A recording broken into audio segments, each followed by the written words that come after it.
베드로전서 3장 13절에서 22절 말씀 한 절씩 교독하겠습니다. 또 너희가 열심으로 선을 행하면 누가 너희를 해하리요. 그러나 의를 위하여 고난을 받으면 복 있는 자니 그들이 두려워하는 것을 두려워하지 말며 근심하지 말고 너희 마음에 그리스도를 주로 삼아 거룩하게 하고 너희 속에 있는 소망에 관한 이유를 묻는 자에게는 대답할 것을 항상 준비하되 온유와 두려움으로 하고 선한 양심을 가지라. 이는 그리스도 안에 있는 너희의 선행을 욕하는 자들로 그 비방하는 일에 부끄러움을 당하게 하려 함이라. 선을 행함으로 고난받는 것이 하나님의 뜻일진데 악을 행함으로 고난받는 것보다 나으니라. 그리스도께서도 단번에 죄를 위하여 죽으사 의인으로서 불의한 자를 대신하셨으니 이는 우리를 하나님 앞으로 인도하려 하심이라. 육체로는 죽임을 당하시고 영으로는 살리심을 받으셨으니 그가 또한 영으로 가서 옥에 있는 영들에게 선포하시니라. 그들은 전에 노아의 날 방주를 준비할 동안 하나님이 오래 참고 기다리실 때에 복종하지 아니하던 자들이라. 방주에서 물로 말미암아 구원을 얻은 자가 몇 명뿐이니 겨우 8명이라. 물은 예수 그리스도께서 부활하심으로 말미암아 이제 너희를 구원하는 편이 곧 세례라. 이는 육체의 더러운 것을 제하여 버림이 아니요 하나님을 향한 선한 양심의 간군이라. 그는 하늘에 오르사 하나님 우편에 계시니 천사들과 권세들과 능력들이 그에게 복종하느니라.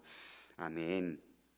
베드로 사도는 이 세상의 나그네로서 우리가 나그네는 거룩한 제사장적 삶을 살아야 한다, 이러한 주제들을 가지고 지금 편지를 써내려가고 있는 것 같아요. 그러면서 특별히 인간의 모든 제도를 주를 위해 순종할 것을 2장 13절에서 말씀하셨었습니다. 그리고는 사환들에게 18절에 권면했고 또 3장 1절에 넘어오면서 가정의 아내들에게 권면하고 또 남편들에게 3장 7절에 권면했죠. 그리고 나서는 성도들에게 의롭게 살 것을 권면하는 이렇게 흐름들이 이어져 왔었습니다. 오늘 본문은 13절에서 17절까지는 두려워하지 말고 나그네 된 성도들아 열심히 선한 일을 행할 것, 그리고 그 선한 행함으로 고난받는 것이 하나님의 뜻이다, 선행에 대해서 적극적인 자세를 권면하고 있습니다. 또한 18절에서 22절은 그런 권면을 한 후에 이제는 그리스도가 의를 위해 고난을 당하신 그 본보기를 보여주려고 얘기하면서 하나님이시며 우리의 구주 되신 그리스도 예수도 고난을 당하셨으니 그의 제자인 나그네 된 우리도 그 모본을 따르는 것은 당연한 것이다. 이러한 논조를 가지고 말씀을 이어가고 있습니다. 우리가 이 베드로전서 말씀을 묵상하면서 지금 성도들은 이 네로 황제의 박해의 그 아래에 지금 놓여져 있는 상황, 그러니까 예수 그리스도를 믿는 그 믿음 때문에 생명이 위협받고 있는 그런 상황 속에 지금 놓여져 있는 성도들에게 사도가 쓴 편지라는 마음을 가지고 우리가 있는다면, 지금 우리는 복음 때문에 어떤 목숨을 걸고 믿는 그런 시대가 아니니까 복음을 믿는 것 때문에 내 자녀가 어려움에 처해야 되고 내 가정이 어려움에 처해야 되고 내 신앙이 그 신앙 때문에 내 삶이 정말 목숨이 왔다 갔다 하고 있는 그런 상황 속에 믿고 있다 라고 생각한다면 이 말씀, 이 권면들이 더 우리의 피부에 와닿을 것 같아요. 말씀을 보지요. 13절, 또 너희가 열심으로 선을 행하면 누가 너희를 해하리요. 그러니까 그 예수를 믿는 믿음 때문에 고난에 처하는 상황 가운데 놓여져 있는 성도들, 그런 성도들에게 베드로는 고난은 두 가지가 있다. 의를 위해 받는 고난, 그리고 너의 죄 때문에 받는 고난이 있는데 그 고난 둘 중에 어차피 우리가 주어질 고난이라면 이 두 번째 고난, 너희 죄나 너희 어떤 선택에 의해서 주어지는 고난이 아니라 하나님 때문에, 복음 때문에 얻게 되는 고난을 오히려 받는 것이 유익하다. 이것이 17절에 보면 선을 행함으로 고난받는 것이 하나님의 뜻이다, 이렇게까지 얘기하고 있는 것이죠. 그러니까 베드로는 지금 선을 행하는 것, 의를 위해 핍박받는 것은 당연한 거다. 그러니까 너희의 신앙을 지키기 위한 고난을 두려워하지 말아라. 너희의 신앙을 지키는 것 때문에 주어지는 많은 역경과 고난을 받는 것을 두려워하고 떠는 마음으로 회피하고 다시 옛 신앙으로, 대부분은 지금 갈라디아, 이 북부 갈라디아 지방의 성도들은 대부분의 성도들이 다 이방인들이었으니까 그 이방인의 삶으로 돌아가지 말라. 지금 이 권면을 하고 있는 것이지요. 열심으로 선을 행하라. 그리하면 누가 너희를 헤아리요. 그러나 의를 위하여 고난을 받으면 복 있는 자다. 그들이 두려워하는 것, 세상 사람들이 두려워하는 것을 두려워하지 말고 근심하지 말라. 마태복음 10장 28절에 주님은 몸은 죽여도 영혼은 능히 죽이지 못하는 자들을 두려워하지 말고 오직 몸과 영혼을 능히 지옥에 멸하실 수 있는 이를 두려워하라라고 말씀해 주셨죠. 그러니까 세상 사람들, 너희들 박해하고 있는 그 권세 잡은 자들, 그들을 두려워하면서 그들 때문에 내 목숨이 왔다 갔다 하고 있는 상황 속에서 목숨이 더 중요하지, 신앙이 중요하나, 그런 어리석음을 비치지 말라. 끝까지 그 신앙을 붙잡아라. 몸과 영혼을 능히 지옥에 멸하실 수 있는 하나님을 두려워해야 되지, 우리가 우리의 이 삶의 문제를 가지고 지금 좌지우지하려고 하는 그 권세 잡은 자들을 두려워하지 말라. 그러면서 너희 마음에 그리스도를 주로 삼아 거룩하게 해라 권면하고 있습니다. 우리가 세상의 권세 잡은 자들을 두려워하지 않을 수 있는 이유, 우리 마음속에 그리스도를 주로 삼고 그로 인해서 우리의 삶을 거룩하게 한다면 이겨낼 수 있다, 이런 권면처럼 느껴져요. 그러면서 너희 속에 있는 소망에 관한 이유를 묻는 자에게는 대답할 것을 항상 준비하되 온유와 두려움으로 해라. 무슨 얘기예요? 우리가 의를 위해서 핍박을 받는다면, 우리가 복음 때문에 세상 많은 사람들이 가고 있는 넓은 길이 아닌 좁은 길을 가고 있다면, 넓은 길을 가고 있는 그 사람들이 그 성도들을 향해서 뭐라고 얘기하겠어요? 당신은 어떻게 그런 삶을 살 수 있습니까? 라고 자연스럽게 질문들이 따라올 수 있겠죠. 어떻게 똑같이 나처럼 지금 고난 가운데 있고 역경 가운데 있는데, 나는 그래서 죽겠다고 힘들다고 투덜투덜하고 있는데 어떻게 당신은 그렇게 웃고 있고 미소가 떠나지 않고 있습니까? 라는 질문들이 나올 수밖에 없다라는 거예요. 그리할 때 그들에게 온유와 겸손함으로, 나는 내 안에 주님이 살아계시기 때문에 내 이 모든 상황 속에서 내가 세상에 시선을 두지 않고 주님 바라보면서 이겨내고 있습니다, 이런 질문들 할 수 있는 그런 삶을 살라라는 거예요. 우리는 표지판과 같은 인생이죠. 많은 사람들이 그릇된 길로 가고 있을 때 예수 그리스도를 향한 표지판으로 이 길로 가는 것이 하나님이 기뻐하시는 길이고 영원한 삶을 얻을 수 있는 길이라고 그 표지판의 인생을 사는 것. 그러니까 길을 묻는 자들은 뭘 보고 길을 찾아가는 거예요? 그 표지판을 보고 찾아가는 거잖아요. 그러니까 우리에게 사람들이 우리의 삶과 행실, 언어를 보고 물을 수밖에 없는 거예요. 볼 수밖에 없는 거예요. 그런 삶을 살아야 된다. 우리는 선한 양심을 가져라. 이는 그리스도 안에 있는 너희의 선행을 욕하는 자들로 그 비방하는 일에 부끄러움을 당하게 하려 함이라. 너희가 선을 붙들고 끝까지 인내하고 살아간다면 나중에는 그런 우리를 향해서 어리석다고, 대충 살아갈 것이지, 유난스럽다고 했던 많은 비방들이 결국은 부끄러움을 당하게 될 것이다. 적당히 믿어, 적당히 섬겨 라고 했던 많은 이들이 꼭 그 길만이 길이냐? 길은 수만 가지 길이지 않냐? 산 꼭대기 올라가는 길은 많다.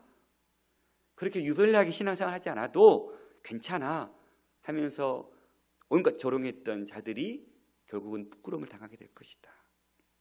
그러니 선을 행함으로 고난받는 것은 하나님의 뜻이다. 악을 행함으로 고난받는 것보다 낫다. 그러니까 우리 인생 가운데 고난은 필연적인 것이라는 거예요. 예수 믿어서 고난이 사라지고 이건 다 거짓 복음이죠. 오히려 예수를 잘 믿는다면, 제대로 믿는다면 훨씬 더 많은 고난이 우리에게 주어질 거예요. 왜냐하면 바로 선을 행함으로 얻어지는 고난, 의를 행함으로 얻어지는 고난이 우리에게는 플러스되기 때문에. 세상 사람들은 악으로 인해서 주어지는 고난을 얻는다면 우리는 그것은 기본일 우리도 늘 우리 안에 있는 이 악과 싸우다 보니까 그건 기본이고, 복음 때문에 우리는 얻게 되는 고난까지 받아야 하니까 훨씬 더 힘든 삶을 살 수밖에 없어요. 그런데 주님 안에 있으면, 또 주님이 내 안에 있으면 그 힘든 삶이 힘든 삶으로 끝나지 않는다라는 거예요. 그 가운데 함께 하시는 성령의 도우심을 맛보게 되고, 오히려 말할 수 없는 샘솟아 솟아나는 내 안에 그 힘을 경험하게 된다라는 거예요. 그러면서 다시 베드로는 십자가로 돌아가고 있습니다. 우리가 그리스도를 위해 기꺼이 고난받는 것은 그리스도가 우리를 위해 기꺼이 죽임당하신 놀라운 일에 근거하고 있어요.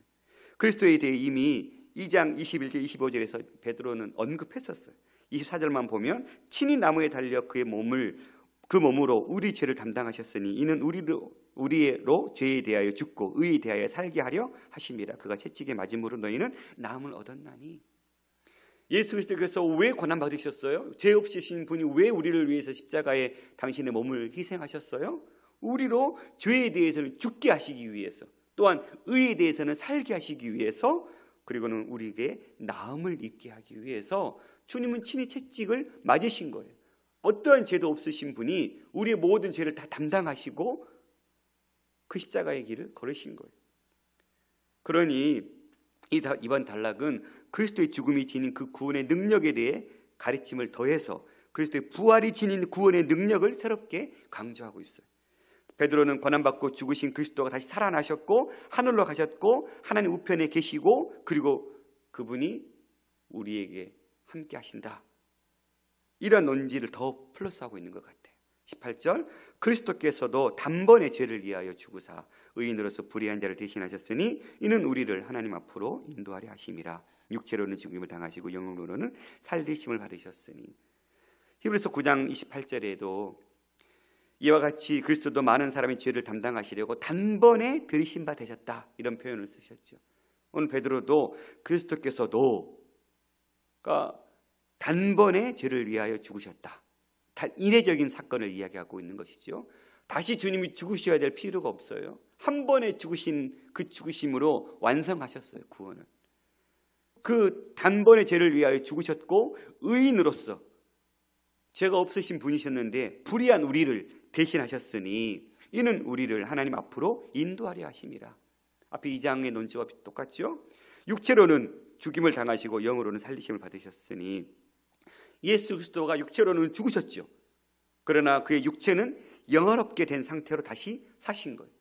그러니까 이 육체로는 죽임을 당했고 영만 살았다가 아니라, 이 의미는 문자적인 의미로 해석할 것이 아니라 그가 영으로 다시 사셨다는 것은 비록 그가 인간으로서는 죽었지만 그의 영원한 영과 영화롭게 된 몸은 하나님의 능력 가운데 생명을 회복했다라는 것이겠죠.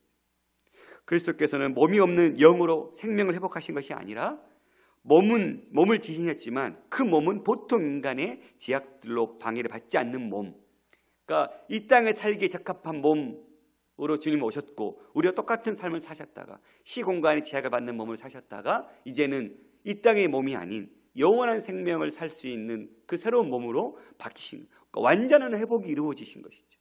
우리를 위해 죽으셨던 주님이 완전한 회복으로 살아나셨다, 이 의미일 것 같아요. 그리고는 그분이 우리를 하나님께로 인도하고 계시고 그분의 길을 여시고 우리를 하나님의 임재 가운데로 안내하신다, 이 말씀을 주고 있는 것입니다. 19절, 그가 또한 영으로 가서 옥에 있는 영들에게 선포하시니라. 이 말씀이 신약 성경 중에 가장 난해한 구절이라고 많은 사람들이 이야기하고 루터도 그렇게 고백을 해요.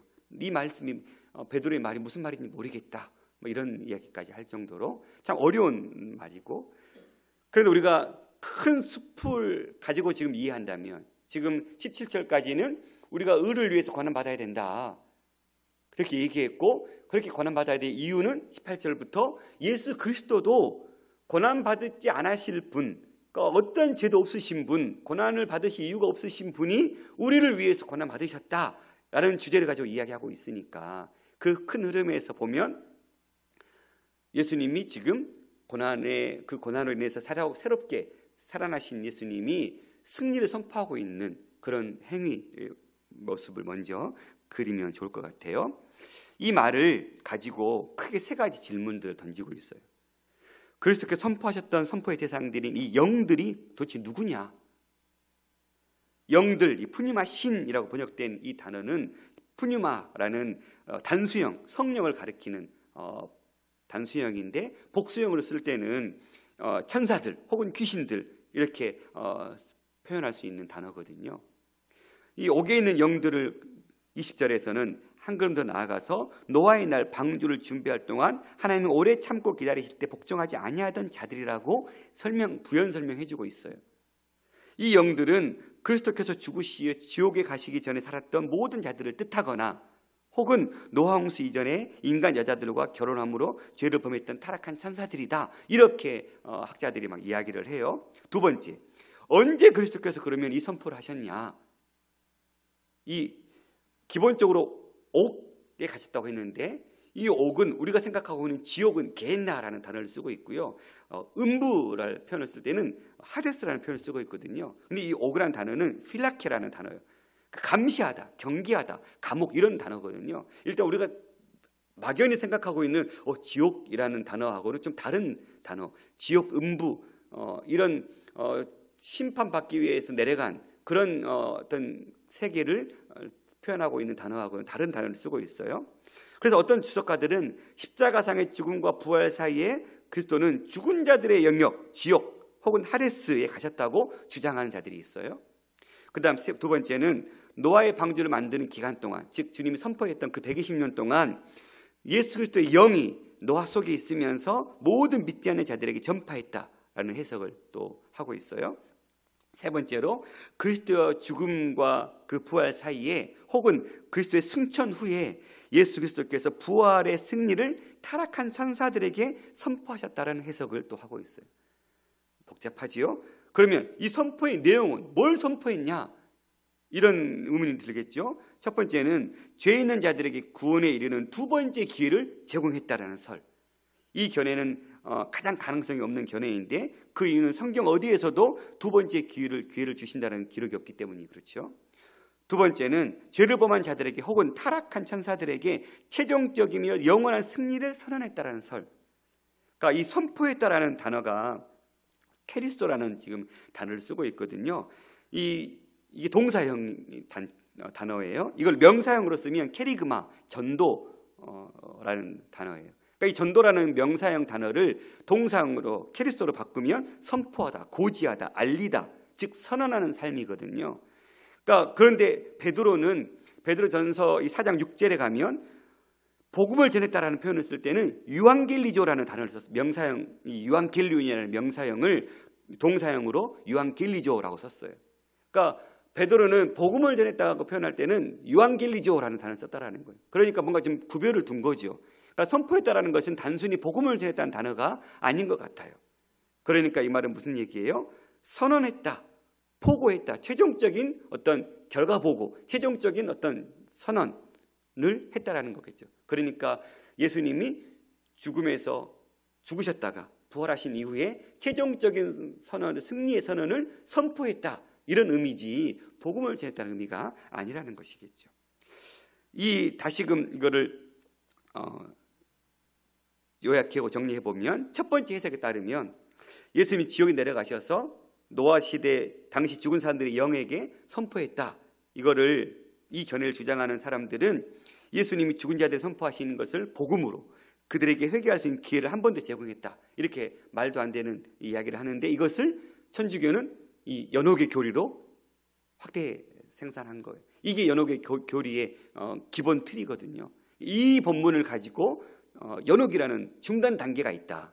그래서 우리 믿는 사람이 믿지 않고 죽은 연옥이 가 있는 형제 자매 부모를 위해서 열심히 신앙생활하고 선한 일을 하면 그 연옥에 있는 그 누군가가 천국으로 옮긴다. 이런 이 교리를 주장하고 있는. 그런데 성경은 어떤 두 번째 기회 이런 기회를 이야기하지 않아요. 성경은 분명히 한 번 죽는 것은 사람에게 정해진 것이고 그 후에는 심판이 있다고 분명히 얘기했고 그 심판은 우리 이 일생, 한 번의 일생 속에 일어난 예수 그리스도를 믿느냐 믿지 않았느냐, 이거에 분명하게 주어지고 있다라고 성경이 이야기하고 있죠. 두 번째 주요한 해석은 이 아우구스티누스가 제시한 것인데, 그리스도의 선포가 성령 안에서, 그러니까 우리 주님은 이미 선지하셨죠. 창세 전부터 성부, 성자, 성령 하나님은, 이미 삼위 하나님은 존재하셨던 분이에요. 그러니까 노아 시대 때 그리스도가 영으로서 노아와 함께 하셨다. 그래서 노아를 통해서 예수 그리스도께서 복음을 선포했다, 이렇게 주장하는 거예요. 베드로는 구약 선지자들을 통해 전파하신 분이 예수 그리스도의 영이었다라고 1장 11절에 그런 표현을 썼어요. 그러니까 노아의 전파 대상들이, 사람들은 문자적으로 감옥에 들어가 있지는 않죠. 아까 그 옥이라는 단어가 어떤 영적인 감옥, 그러니까 어떤 통제 아래에 있는, 그러니까 권세 잡은 자들의 통제 아래에 있는 상태, 이렇게 표현할 수도 있겠죠. 뭐 이런 의미. 세 번째 해석은 이 옥에 있는 영들을 인간이라기보다는 타락한 천사들을 언급하는 것으로 이해해요. 베드로후서도 2장 4절부터 5절을 보면, 하나님이 범죄한 천사들을 용서하지 아니하시고 지옥에 던져 어두운 구덩이에 두어 심판할 때까지 지키게 하셨다. 옛 세상을 용서하지 아니하시고 오직 의를 전파한 노아와 그 7 식구를 보존하시고 경건하지 아니한 자들의 세상에 홍수를 내리셨다. 이런 표현을 쓰고 있거든요. 유다서에도 6절에 보면 자기 죄를 지키지 않냐고 자기 처소를 떠난 천사들을 그 큰 날의 심판까지 영원한 결박으로 흑암에 가두셨다. 이런 표현들이 있어서 학자들은 그 영들이 타락한 천사들이다, 이렇게 이야기를 해요. 이런 복잡한 주장들과 논지들이 있고 여전히 해결되지 않고 있고, 이 의미를 우리가 분명하게 해석하기에는 참 어려워요. 희미한 것 같아요. 하지만 기본적으로 정리해보면 이 영들은 타락한 천사들 혹은 노아 시대에 주님 그 하나님의 심판의 말씀을 믿지 않고 따르지 않았던 사람들이라고 얘기할 수 있을 것 같고, 선포의 시점은 확실하지 않지만 예수님의 죽음과 부활 사이이거나 아니면 승천의 시점일 것 같다. 또 그리스도의 선포의 메시지 내용은 타락한 천사들 혹은 믿지 않고 따르지 않았던 그 영들, 그 사람들에게 예수 그리스도의 승리를 선포한 것이다. 이 정도로 우리가 정리해 줄 수 있을 것 같아요. 이 구절에 대해서 프랭크 틸만이라는 사람이 좋은 통찰을 제공하고 있는데, 이 구절을 좁은 문맥과 넓은 문맥 모두에서 이해해야 된다는 것을 주장하면서, 수신자들의 상황은 지금 박해 상황이다. 그들을 박해했던 세력의 뿌리는 노아 시대의 죄와 악을 가져왔던 악한 영의 세력들과 같다. 예수님의 부활과 승천이 공중 권세 잡은 영들에 대한 결정적인 승리를 선포한 것이라면 그리스도인들 역시 박해와 고난 가운데서도 승리할 것이다. 노아가 홍수에서 생존했던 것처럼 신실한 그리스도인들은 마지막 심판 때에 생존할 것이지만 비방하는 자들은 노아 시대의 운명을 경험하게 될 것이다. 확 더 와닿죠. 그러니까 베드로가 지금 하고 있는 권면하고 있는 말의 핵심은 어디에 있는 거예요? 굳건하게 신앙을 지키자. 주님도 우리를 위해서 죽으셨고 죽으심으로 끝난 게 아니라 다시 살아나심으로 승리하셨다. 너희에게 지금 주어져 있는 그 고난도 그 고난이 끝이 아니다. 우리도 주님처럼 최종적인 승리가 주어질 것이니까 그거 바라보면서 노아의 시대에 심판받았던 그 사람들이 줄에 서지 말고 구원받았던 노아의 8가족 속에 들어가자. 이 권면을 지금 베드로 사도가 하고 있는 것이죠.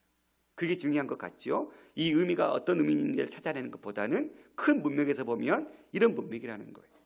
그러면 20절, 방주에서 물로 말미암아 구원을 얻은 자가 몇 명뿐이니 겨우 8명이다. 이 베드로 사도는 노아의 구원의 물을 통한 것이었음을 이야기하고 있죠.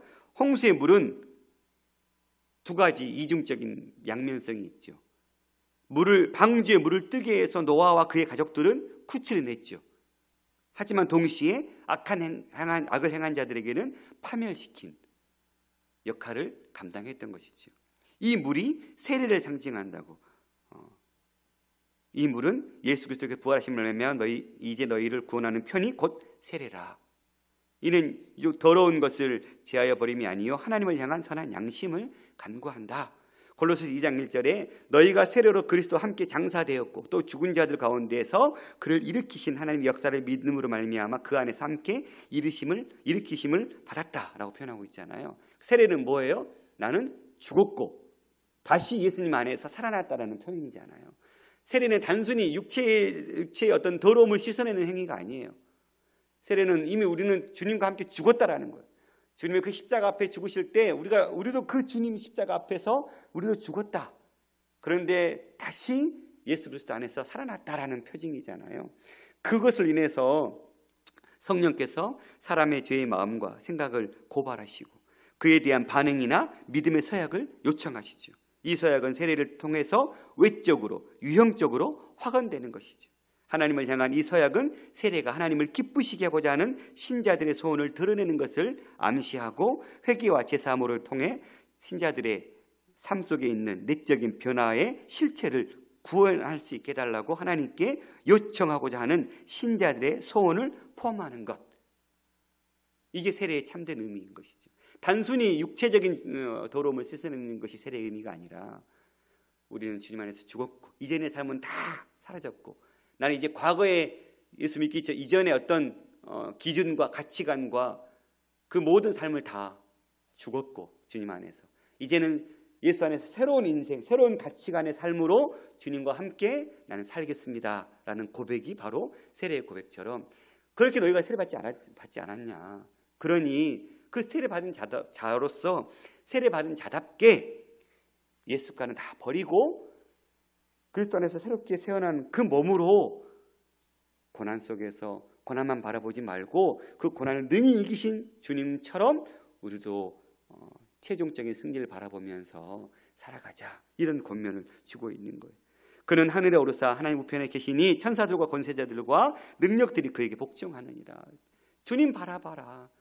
이제는 하늘 보좌에서 모든 천사들과 권세자들과 능력들에게 경배받고 있는 그 원래의 자리로 회복하셨다. 그 주님이 우리를 위해서 그 길을 걸으셨고 그를 믿는 우리에게도 다 그 길을 따라갈 수 있는 부활의 첫 열매가 주님 되셨기 때문에 우리도 최종적으로 우리가 믿음을 지키는 것 때문에 죽을지라도 죽음이 끝이 아니고 우리 주님처럼 부활해서 새로운 영원한 삶으로 살게 되는 최종적인 승리가 주어질 거니까 죽음을 두려워하지 말자. 이렇게 베드로는 고민하고 있는 것 같아요. 고난 중에 있는 우리는 복된 자들입니다. 그 이유는 우리의 패배가 마지막이 아니기 때문에 그렇죠.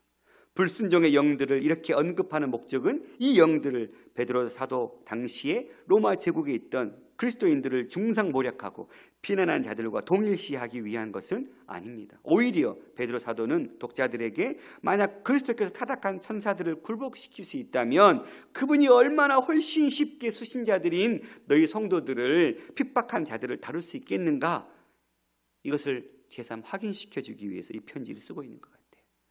그러니까 주님이 모든 악한 세력을 다 이기시고 최종적인 승리를 거둔 것처럼 그 주님이 지금 너희들을 박해하고 있고 어렵게 하고 있는 그 세력들에게로 인해서 너희들을 건져내지 않겠느냐, 그들을 주님이 이겨내지 않겠느냐. 그러니까 그들 두려워하지 말고, 그 눈에 보이는 자들 두려워하지 말고 눈에 보이지 않는 하나님을 두려워하면서 너희에게 주어진 이 구원의 이 놀라운 감격을 끝까지 잊지 않고 유지하며 살아가라, 이런 권면을 하고 있는 말씀 같아요. 우리는 지금 이러한 복음 때문에 목숨이 위태로운 상황은 아니지만 우리의 신앙을 점검해 볼 필요는 있는 것 같아요. 우리는 무엇 때문에 주님을 따르고 있고, 우리는 정말 의로 인한 고난을 받고 있는가, 우리는 복음 때문에 주어지는 그 고난을 기꺼이 받고 있는가, 아니면 계속 피할 길만 찾고 있지는 않는가 묻고, 의를 위한 고난에 우리가 앞장서야 되는 것이구나.